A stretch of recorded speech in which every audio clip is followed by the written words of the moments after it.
Bedros, you're someone I've followed for a long time. I've always appreciated where you come from in the world of health, in the world of entrepreneurship, just general outlook on life. You know, I kind of have this series that I do myself, sometimes with my guests, where they take a look back at their life and sometimes what they've changed and whatnot. But the angle I'd really like to take with you is, you know, at the age of 49, knowing what you know now, just about life, about health, about business, whatever, what would you tell your 20-year-old self? And what would you have done differently in that case? Ooh, that's a great question, Thomas. So I can tell you right now, if I can go back to my 20-year-old self, which is a long ways away, being 49. But if I can go back to my 20-year-old self, I'd sit him down and I would say, hey, be more intentional about your diet. Like, be more intentional about your diet. Like, really focus on your diet. Because I was always, in your 20s especially, you think you're able to out-train a bad diet. But what ends up happening is, as you get into your 30s and your metabolism slows down, your ability to put on muscle slows down, and then you get into your 40s like I am, and it almost comes to a screeching halt unless you're really deliberately focused on it. Why start getting disciplined about my diet so later in life? I'd rather, like my son and daughter, they've gotten disciplined. They're disciplined on their diet now. One's 16, one's 18. They know how to read a food label. They know their macros. They're both athletes. They eat and stop when they're full. They don't eat to empty their plate or, you know, go for a second round, because like I was taught to, like, you got to empty your plate. There's kids in Africa starving. It's like, all right. So I would literally do that. In fact, then got married, had kids. And it's like, oh, we're going to throw that away. Don't throw that away. That's a waste. And I would eat it. So I would take in calories instead of throwing it away. Now I'd rather throw food away or put it in the fridge and eat it tomorrow. And so it'd be, one, get disciplined on your diet. Number two, mobility and flexibility matters. Like I would have gone back and told myself, get more deliberate, intentional about mobility and flexibility and not just being a strong, jacked dude. Again, in your 30s, when you start feeling the aches and pains and you're like, oh, I should stretch, I should do more mobility stuff. You're like, and then you don't. You get into the gym with every intention to do it, but then you don't because it's funner to bench and deadlift and squat. But if it became a factory installed habit in my 20s, it would have benefited me in my 30s and 40s. So those two things where health and fitness are concerned massively. What else? I would say solve your, like, we weren't born with the owner's manual. You know, mom and dad didn't give you an owner's manual. They certainly didn't give me one. And so it's funny that you could buy a camera, you could buy a microwave, and it'll come with the owner's manual, how to operate it. As humans, we're so complex. We have a brain, and then we have our mind, and then we have our thoughts and feelings and emotions. We don't know how any of this works. And then you add to that all the junk that people add to it, right? Trauma, abuse, neglect, whatever. And so then you go through life with all these scars. I always look at, like, you have all these open cuts on you, these open sores, and you're meeting other people and bumping into them. And you're like, ouch, that hurt, Thomas. Why'd you hurt me? Well, you just shook my hand. I've got an open sore. You're just trying to say hi. I didn't heal that sore. And therefore I think you hurt me, but you really didn't. I haven't done the healing. And so, like, heal yourself, understand yourself, go from a human animal to a human being. I think Joseph Campbell, in his book, The Power of Myth, really talks about this in transcending from a human animal, which is operated by its thoughts, feelings, emotions, selfishness, greed, impulse. That's what an animal does. Like, it's impulsively will eat something off the ground. It will snarl at you if it's in pain, even if you're trying to help it. We are all human animals, and our purpose in life, our primary purpose in life, is to transcend to human being, light, radiance, consciousness, connect to source, your creator, however you see that, universal consciousness. And when you do, you start having outside eyes. You become the observer on yourself, and you go, aha, am I about to react to something that Thomas just said because it just kind of triggered a feeling from back in the day? Or can I respond, right? Someone who's connected to source, that has transcended, that has healed through their stuff, they will respond. Someone that is still operating as a human animal, thoughts, feelings, emotions, impulse, they will react. And there's a big difference between someone who reacts and responds. After today's video, I put a link down below for the dog food that I feed my dogs. Yes, I'm advertising dog food on YouTube. I've hit rock bottom. No, in all seriousness, This is human grade dog food. We have 4 dogs. If you know me, you know we have 4 dogs. So I've got an 18-year-old, a 15-year-old, a 13-year-old, and then a puppy. And Sundays is human grade dog food, which means it's dog food that humans could actually eat as well. So I always felt bad giving my dogs kibble while I'm eating good quality food. Before I had kids, the dogs were our kids, right? They still are our kids. Bottom line is, I really recommend you try it out. If you're worried about your own health and you're concerned with your own health, maybe you should think about what you're feeding your dogs too. So it's human grade, and it was formulated by a veterinarian that was tired of the same kind of thing I was tired of. So anyway, that link down below saves you 15% off Sunday's dog foods. So that link is in the top line of the description underneath this video. And again, when you support our sponsors, you allow us to keep doing what we are doing, which is creating amazing content for you. Let's dive into this whole cigarette thing. And so that would be the third thing I would say. And then the fourth thing I would say is, again, from Joseph Campbell, which is follow your bliss. Like mom and dad, aunts and uncles, school teachers, they all have the best of intentions. Oh, you should go do this. You should go do that. Or you're clumsy, or you're fat, or you're big boned, or math has never been your thing. Like everything's a muscle. You can develop it. Sure, some people have factory installed gifts and traits, but the rest of the things we can develop. Like for the last 11 years, I've been doing these 6-week challenges. I'll take on any task that I'm not good at, running a marathon. I'll train for 6 weeks. I'll hire a coach, train for 6 weeks, and run a marathon. Learn to play chess, improv classes, 6 weeks, and then I'll do stand-up comedy. Rock climbing. I was afraid of heights, and so I hired a rock climbing coach and started rock climbing. I was afraid of the ocean, even though I live in Southern California. So I was like, I'm going to learn to surf. 6 weeks of learning to surf, and then now it's been 7 years. I love surfing, man. It's stuck. Like it's like active yoga, active meditation, jujitsu, right? 6 weeks, and then you get on the mats with someone. And so all these things are like it's all a muscle, and oftentimes we're not looking to heal because it's easier to have this external locus of control. Well, if Thomas didn't hurt me, or if that person wasn't the president and somebody else was, my economy would be better. If we go internal locus of control, like, okay, I can't control what Thomas says or does. I can't control what the president says or does. I don't know how the economy is going to turn. All those things are external. I can go internal and go, what are the things I can control? So I'm going to control what I can control, concentrate on what counts. And if I can do those things, concentrate on what counts and control what I can control, I'm good to go. And then the fourth and final thing, or maybe it's the fifth thing, I don't know, is that no one really cares. Like, people aren't judging you like you think they are. People aren't about to laugh at you if you fail. Like, go take that risk. Go and say yes to the adventure. I was always worried that people would laugh at me. That what if I get it wrong? What if I fail? Everyone's so concerned about who's looking at them that they're not worried about who's looking at you. But in my 20s, if it wasn't a guaranteed I could do this thing, then I wouldn't risk it. And it's why now I'm doing things like jujitsu and rock climbing and all that, because I was too afraid to do it in my 20s because I was afraid of looking bad. I'm not athletic. They said I'm not athletic, that I'm uncoordinated. All right, so what? I should have done it anyway. My body would have done so much better with jujitsu in my 20s than at 49, at half a century with like stiff joints, right? So these days I'm fresh out of F's in terms of like what other people think. In my 20s, I cared so much, and most people in their 20s think so much about what other people think that they miss out on life's greatest adventures. And I've taught my son and daughter, just say yes to the adventure and then figure it out. Like, jump out of the airplane, build a parachute as you're going down. It is the most exhilarating, fun experience you'll ever have. Do the healing, focus on your diet, your nutrition, understand how your body needs to be fed and nourished.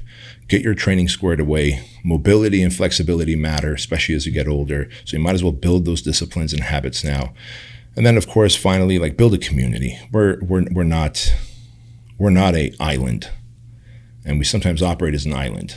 You know, the wolf pack thrives, but the wolf alone is doomed. And so we are pack animals. We need to be social. And 2020, the pandemic year, was a great example of that. We saw 400, 500% risk or increase of mental disorders and mental health issues because we were isolated.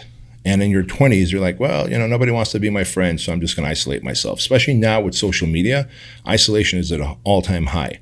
dude, go out and join a chess club, a jiu-jitsu school.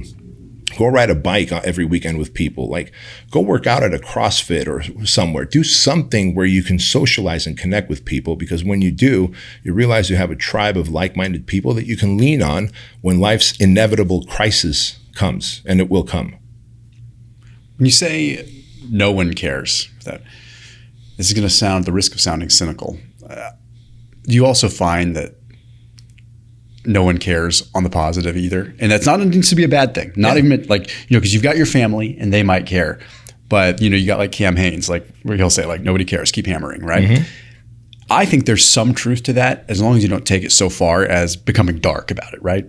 Like, I think people, I don't know if people want to cheerlead as much as people also think they want to cheerlead, right? Because I think it comes back to the same thing. It sounds so dark, but they are so focused on what they're doing that it's almost like you have to operate in a way that's like, if you're not doing it for you, what is the point? But I'm curious sort of your take on that, because again, at the risk of sounding very dark, which I'm not intending it to be, that it's just like when things get hard, some of the advice that I had always given and was given was the quickest way to change someone's perception of you is to stop complaining. And when you actually realize how often you complain, you realize that you start creating these labels for yourself, you start manifesting it. And it's not to say that you shouldn't go to therapy and go to talk therapy and talk to the right person and vent and have an opportunity to, air your dirty laundry now and then. But allowing yourself to become a victim by articulating all these things you have problems with, sometimes it just spirals in a weird direction. Yeah, it does. It perpetuates the story. In fact, one of the talks I give, I finish a talk by saying, if there's one thing I could ask you to do, of all the things I've kind of asked you to do during this talk, it is to take the pen back and understand your book of life has hundreds, if not thousands, of empty pages left, and you can start rewriting the story of how your life goes. Because if you constantly are boo-hooing about your story of what happened, I'm a foreigner. I'm an immigrant to this country. I was by two older boys in Armenia before we came to the United States. Once we came to the United States, we lived in Section 8 housing, and I was beat up by gang members every freaking day for having a funny haircut, for being a foreigner, for not speaking English. Like, all these things were true about me. And the more I found that I told that story, the more it reinforced who I was, my identity. And then I would go and look for the evidence in the world to reinforce that. So it becomes a self-fulfilling prophecy. Then one day I realized, I can take the pen back and I can be like, I'm going to be fit. I'm going to be jacked. I'm going to be charismatic. I'm going to have a lot of friends who are really cool and do a lot of cool. And I'm going to make a lot of money, and money's going to give me choices and options. I'm going to use that money to donate it to Shriners Children's Hospital, Toys for Tots, Compassion International. And people are like, oh, those are all kid-based charities. Surprise, surprise. One of the highest levels of healing that I do for myself is donate millions of dollars every year to Shriners Children's Hospital, Toys for Tots, and I've got 97 kids adopted through Compassion International. It's very healing to do that. I use my money, I weaponize it for good. And so I rewrote the story that just because I dropped out of college, like I dropped out of Fullerton Junior College in 32 days, it wasn't for me. Barely made it out of high school. Even Mrs. Boyer, my home ec teacher, was like, she slammed me against the wall and she's like, you need to go to the Marine Corps when you graduate. They're the only ones that can set you straight. You're a menace, right? And so I went, graduated in Savannah High School in 1993, went to the Marine Corps recruiting station. Height, weight, everything's fine. They look at my feet, you got flat feet. We don't want you. I'm like, wait a minute, Mrs. Boyer said, you guys are the only ones that can set me straight. Right? So now I felt like a reject from the Marine Corps, right? And so, but I changed my story. I'm like, just because I can't join the Marine Corps doesn't mean that I can't do a lot of good for the world. I can serve in another way, right? And so I started to take the pen back because Mrs. Boyer wrote in my book of life that, I'm a menace and only the Marine Corps can set me straight. And those two boys that me in Armenia made me feel like I was broken, unlovable, unworthy. Like, everyone holds the pen and we're just like, oh, so what do you think? Parents will be like, oh, you were clumsy. So you start growing up thinking you're clumsy. You've always been fat. You've always been chunky. Oh, okay, got it. So I'll always stay chunky. And then you start telling people these stories and then you reinforce it looking for evidence. And so take the pen back, understand there's more pages in that book of life, and your body is so freaking resilient and pliable. Anything you do, you can create a new identity with. And then now I have a lot of money. I get to donate to the causes and charities that I believe in. My friends are some cool people. I have options and freedoms that I can like drive up here with Ed, and then afterwards we're going to take our time and drive back. So I took the day off because I own all the companies and I've got CEOs that run all my businesses, and what an awesome life it is, right? And when I do have to problem solve though, like the problems that come to my feet are like big problems. And people used to tell me like, you're not a great thinker. You barely made it out of school. You dropped out of college in 32 days. Now I solve multi-million-dollar problems. When none of my CEOs can solve it, I can solve it, right? And I love that. Like, they can all turn to me and go, hey, how do you fix this? I've got no one to turn to. It's me. And I love that pressure. And so I say that because I have rebuilt an identity, but I stopped telling that sad story of the victim first. And as I tell people, like, this is who I am and this is what I do, and I donate to all these charities and have all this money, guess what? No one cares about that either. Yeah. And you're absolutely right. Because we're too busy caring about ourselves. I care about myself, my family, the people around me. Like, that's kind of like the bullseye and the rings around a bullseye. Myself first. That's just how it is. You have to be able to breathe and eat and, survive and have your mental health, and then my family and the people around me. And then, okay, maybe I'll think of the world.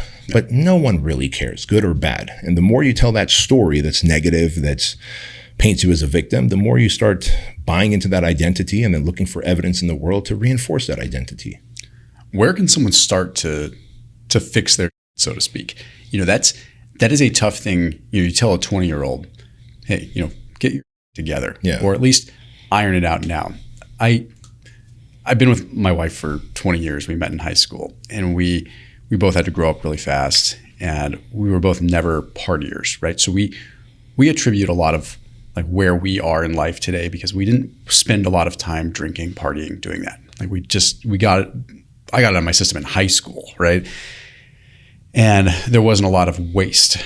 And we feel like, okay, we thought we had our together, and we did have our together maybe more than our peers, but this constant refinement that comes. And, now in my mid 30s, I look at this and I'm like, wow, like I would go back and say, Thomas, fix that. But when you're 20, you think you know it all. So you really don't see it because you're looking at completely different lens. And then in retrospect, you're like, yes. So if you were 20, where would you start? I mean, you almost have to have a mentor or someone that is saying, hey, like take a look in the mirror. Yeah. Because you typically just want to hear what you want to hear when you're 20. Right. Yeah. When you're 20, you're a walking echo chamber. And you nailed it. You have to have coaches and mentors that you trust. So if you trust mom and dad, like truly trust mom and dad, like they have the best intentions for me. They're my biggest cheerleaders. They encourage me and tell me like, I can do anything I want in life. I'm going to go to them and go, what are the things that I suck at? Where is my ego? Because ego blinds us. And when you're in your 20s, and it's by design, you're supposed to have a high ego and feel like you're invincible and can't die, because it is the 18, 19, 20-year-olds that we take into the military and they feel like everyone else around me might die, but I won't. So I'm going to charge that hill, right? Like it is ego. At 49, I'm like, wonder if it's a good idea to charge that hill. And why am I in Afghanistan anyway? And who decided to bring us here? And why are we fighting war on both fronts, Iraq and Afghanistan? And am I really here to help the guys to my left and right, or to kill the bad guy? And are they the bad guy, or am I the one actually on their territory? So maybe I'm the terrorist right now, right? Like I start asking these questions. At 20, I'd be like, charge, because the ego makes you invincible. But I share that with you because you have to have coaches, mentors, and if you don't have parents or aunts and uncles, school teachers that you trust, the next thing is, this is why I say, go get into jujitsu, go get into some sport. Like if you like business, go find a business mentor. And people go, I can't afford to get a coach. You can go work for someone that you respect and want to be like. And now you've got a paid mentorship. How about that, right? Yeah. And whenever I say that, now I've got a lot of young men who work for me at HQ, and they're like, dude, I can't believe this. You pay me to mentor me. I'm like, yep. And you do sales for me, and you do marketing for me, and you do copywriting for me, and you guys make me money. So we've got a real good symbiotic relationship going. You guys keep making me money. I will keep giving you money as I mentor you in your path, in your trajectory, but I will always be brutally honest with you as well. And you guys have to come to me and ask questions. And so when you're 20 years old, you have to have mentors and coaches that you can trust, and you have to keep going to them and say, be brutally honest with me, because my ego is going to blind me, because I have the highest concentration of ego right now in my 20s. What are the areas of my life that I can improve? And when they say what those areas are, don't go, yeah, but that's because accept it, take it because they love you, and then go do something about it. That is the first place to start. The second place to start is reading books like Viktor Frankl's book. What is Man's Search for Meaning? Viktor Frankl, wonderful book. Napoleon Hill's second book, which should have been his first book. He wrote this book in 1936, Outwitting the Devil. Wrote this book in 1936, showed his wife the manuscript. The wife's like, please do not publish this until I am dead. Like, we will be banished from all society, from our church, from everywhere. She dies, he dies. Finally, in 2011, his estate publishes the book, a book that was written in 1936. In 2011, it was published. It is more relevant today in 2024 than ever before, right? Outwitting the Devil. And I always tell people, if you're going to read that book, you're better off listening to the audio, because it's Napoleon Hill. He somehow found a way to get the devil in a courtroom on the stand, and he has gotten the devil to agree to tell the truth on how he controls our thoughts and feelings and emotions and actions through all the different vices. And to hear the devil's bellowing voice and Napoleon Hill just interrogating him because he's on the stand, it's a beautiful, beautiful scene. It's a beautiful word picture. So you should read the book and listen to the audiobook for that reason. But there's great books out there. So there's a great term, Suzanne Jeffers, in her book, in Feel the Fear and Do It Anyway by Suzanne Jeffers, a term called FUD, which is fear. Oh my God, bro. That's uncertainty, doubt. Uncertainty and doubt. Fear, uncertainty, and doubt are the most crippling things to anybody, right? So when we have fear, uncertainty, and doubt, we find ourselves like, we hit the pause button. We don't want to move forward until we assess the scene. Well, you read Suzanne Jeffers' book and you start learning how to weaponize fear to your benefit. And so there's a lot of great books out there. There's another book out there called Do the Work. I forget the author's name. And then the third level would be, so coaches, mentors that you trust, ask for feedback, brutally honest feedback, and then do the work. And then read books like Napoleon Hill's book, Outwitting the Devil, Viktor Frankl's book, Man's Search for Meaning, Suzanne Jeffers, Feel the Fear and Do It Anyway, do the work.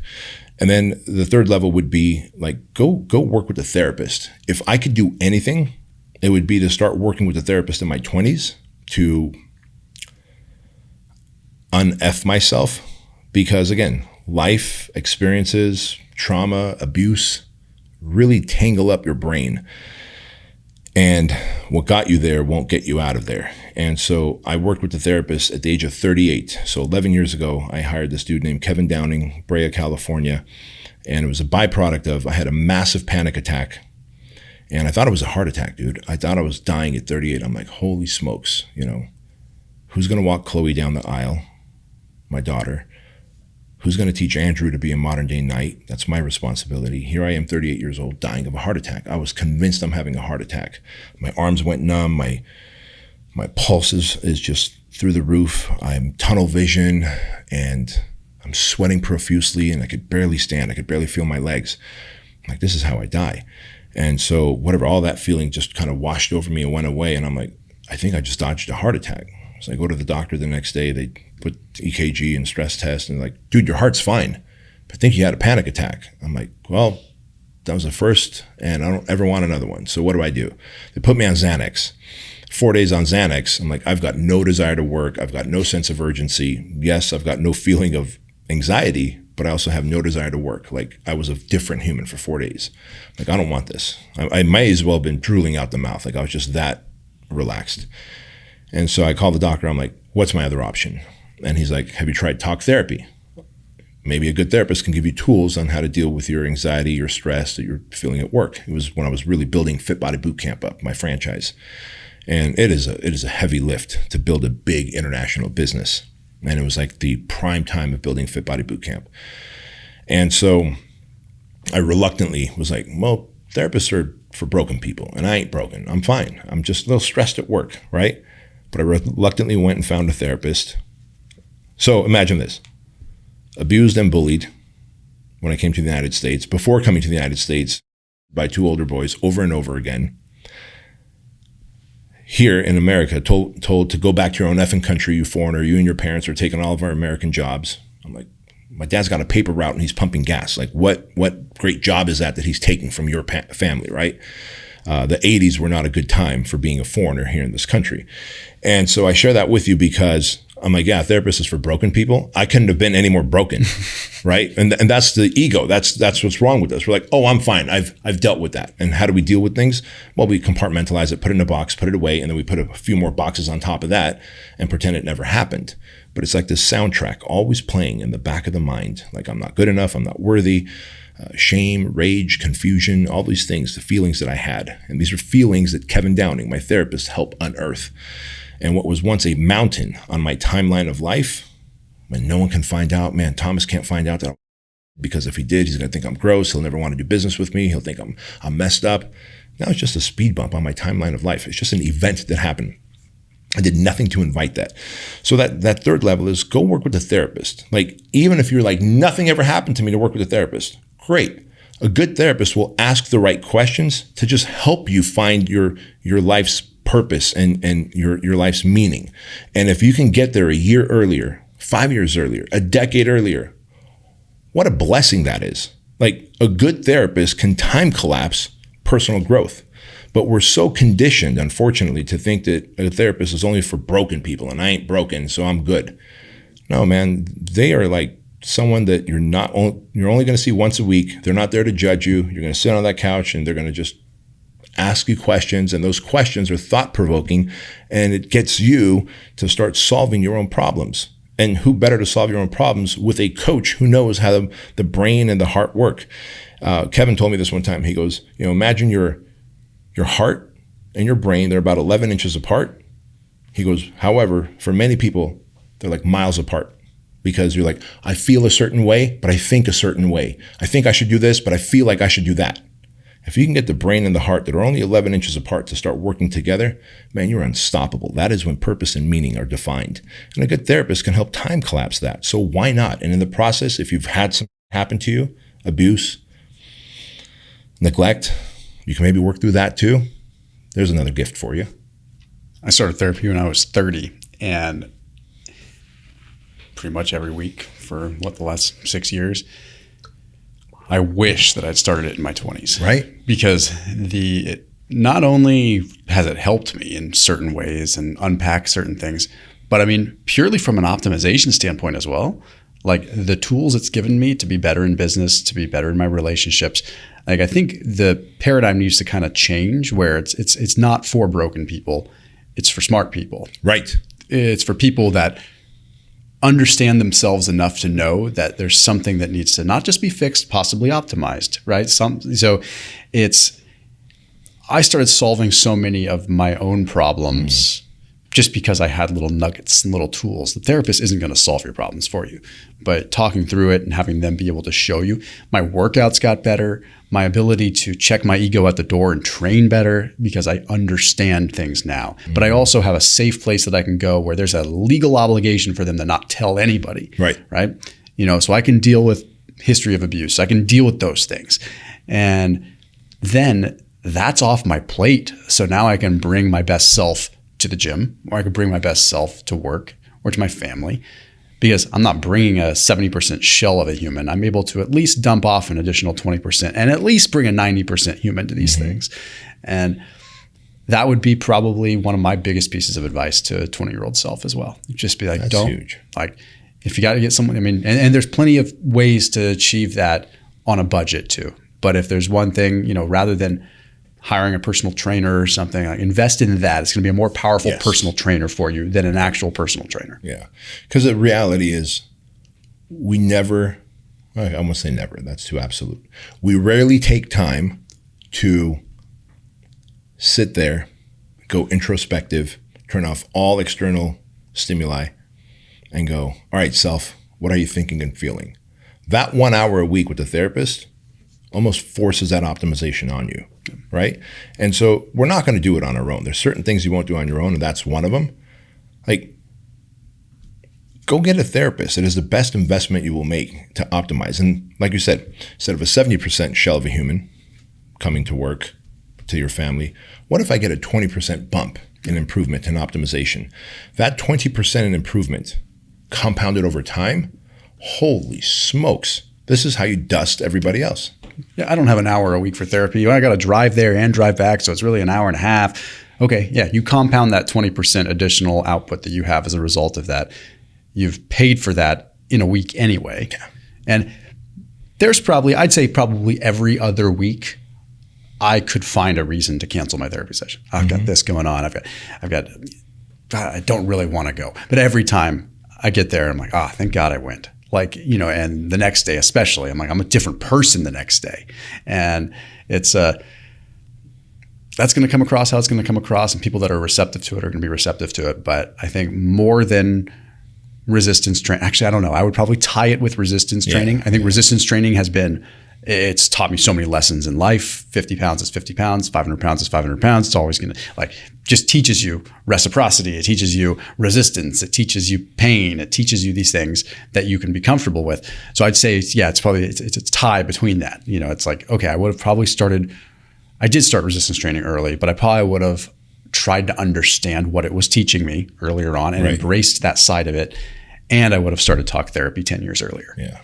Yeah. Well said. Well, man, where can everyone find you? Best place to find me is on YouTube or Instagram at Bedros Keuilian. Beautiful. Thanks, my man. Thank you. Cool.